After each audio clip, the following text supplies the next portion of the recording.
which takes us back to that curry.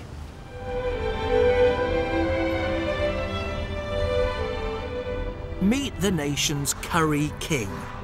Born in Bangladesh, Enam Ali is a man who loves Britain and has made it his life's work to persuade his adopted homeland to love curry just as much.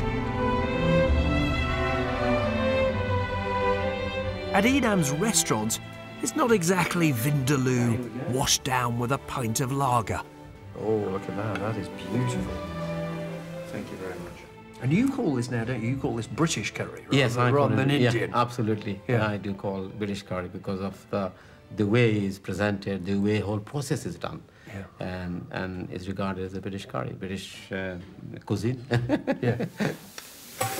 He calls it British, but it's cooked by foreign chefs who, like Enam, come from Bangladesh.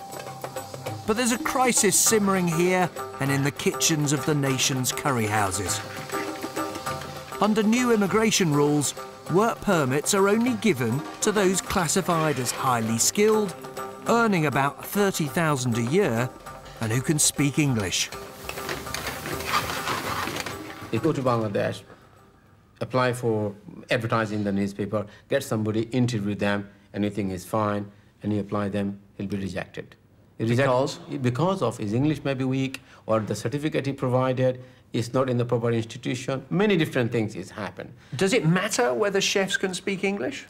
That's all they're saying. You got to have. Does it matter to you? For me, no, because I'm looking for somebody cooking a curry. I'm not looking for somebody to come into my kitchen lecturing English. No. Enam isn't above a bit of lecturing himself. He founded the British Curry Awards, the Oscars of this hot and spicy industry. And yes, curry is an industry.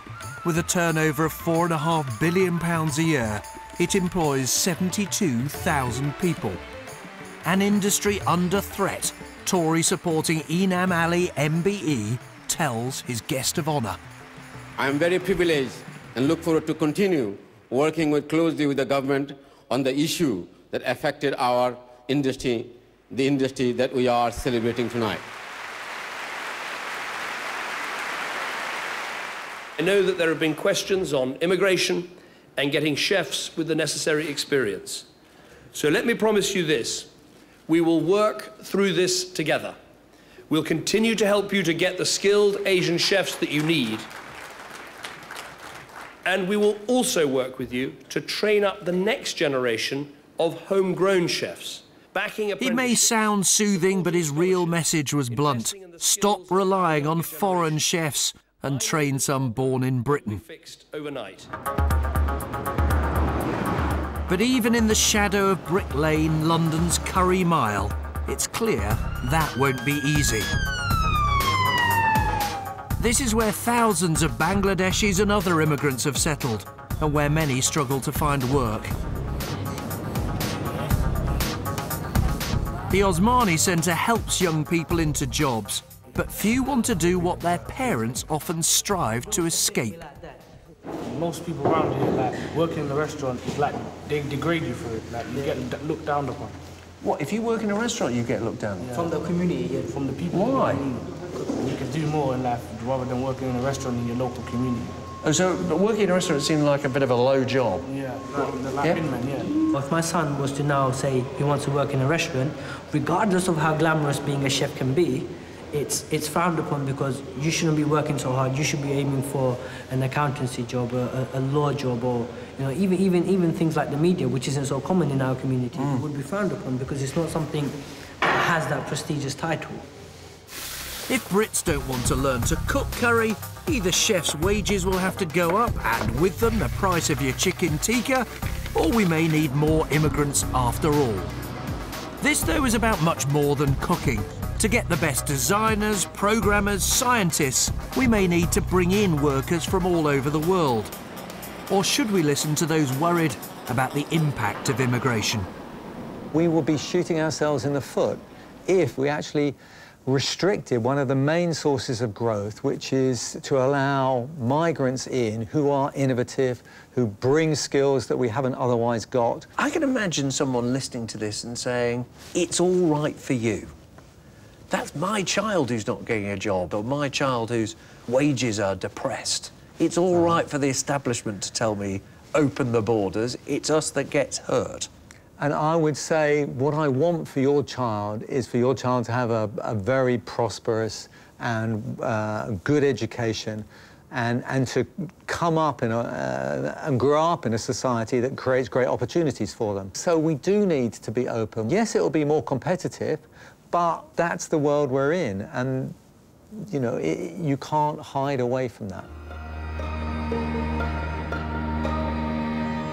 When it comes to debating immigration, economics has pretty much always trumped politics. The consensus here at Westminster has been, however anxious some people may get, immigration has made us all richer. The people who've come here have tended to work hard to pay their taxes, and you know what? To claim rather less in benefits than the rest of us. Yet that idea is now coming under attack, not just in Westminster, but in the country as a whole. And as a result, there is a mighty struggle ensuing about which approach is right for Britain's future.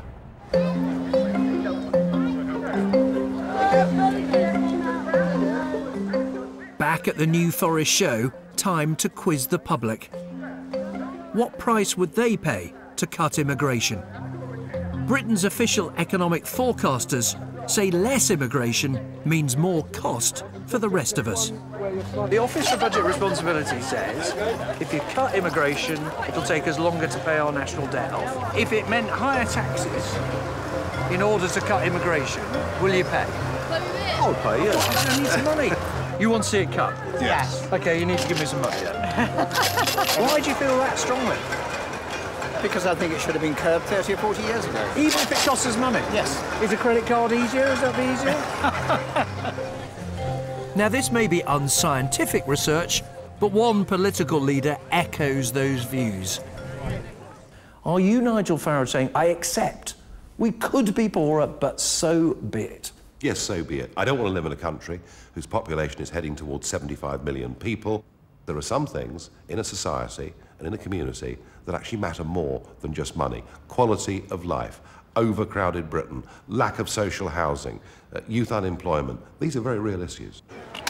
Almost certainly there would be an economic price to pay if immigration controls were applied in a very harsh way. Of course you need control.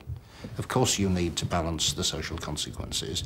But we do need certain kinds of immigrants for the British economy. But many of the public simply don't accept that. According to the British Social Attitude Survey from research centre NatSen, almost half of us think immigration is bad for the economy, though that number's dropped a bit in recent years. Those who think it's good number 31%.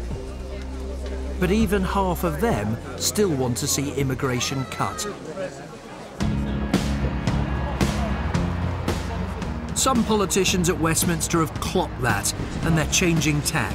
Both Labour and the Tories now argue immigration's good for some, but not for all. I think the problem in the past has been this general assumption that immigration was always good for the economy. I don't think people have looked at it sufficiently closely to be able to recognise the impact it has on members of the public. The real difference in our approach now is to say, look at the different impact and make sure that it is fair, because actually it hasn't been fair in the impact that it's had on different parts of the population. But the economists insist that our leaders should be brave enough to tell us the brutal truth. Even if it does hurt some, immigration is good for most of us. Are you saying politicians need to be blunter with people and say, you're right, you may have a cut in your wages, you may even lose your job, but overall, Britain's better off and you're just going to have to live with that? I think that's correct. I think if we think that on average, immigration makes us more prosperous, then I think politicians do have to say to individuals who are negatively affected, and let's face it, there will be some, yes, we're doing this for the good of the country, and yes, you may lose out, but ultimately, we still have to do this. Just as we said to the coal miners 30 years ago, sorry, we can get our coal a lot cheaper abroad, we can't afford to keep on propping you up. And broadly, I'm afraid, I still think it's probably the right thing to do.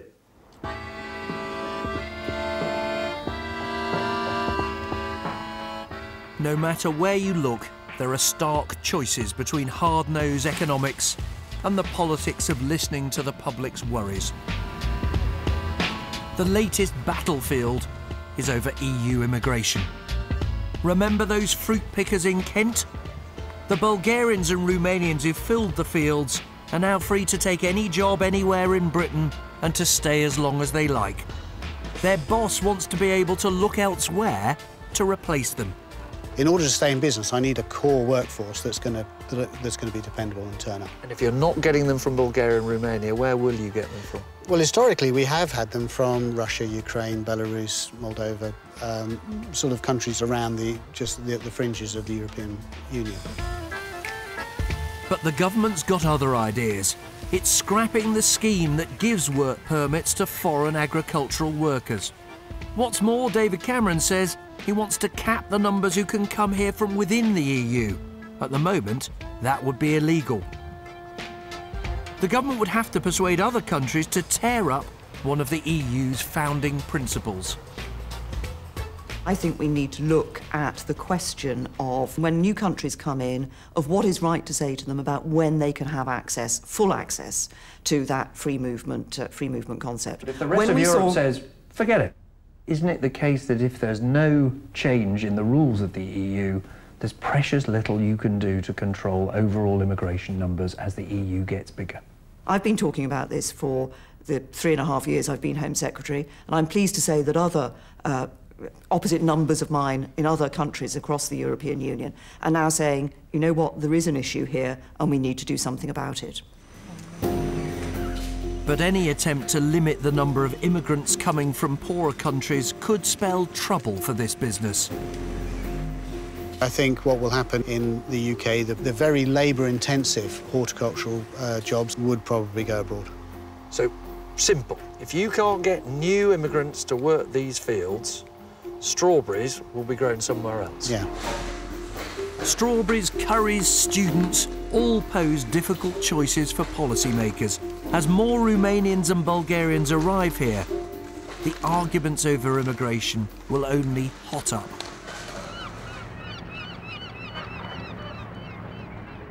For years in Britain, we have perhaps failed to properly discuss the downsides of people heading to our shores.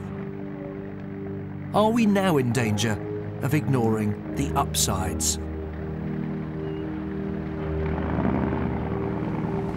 The truth about immigration is that it's a debate that's scarcely been had, an argument that has been feared, a series of choices made largely in private. Few would now defend the huge increase in numbers which has come in the last few years. Few, though, would admit that there are real limits on the controls that any government can have, or to concede that there are costs as well as benefits in trying to shut the door once again. Perhaps it is now time for that frank, honest and open discussion we've really never had.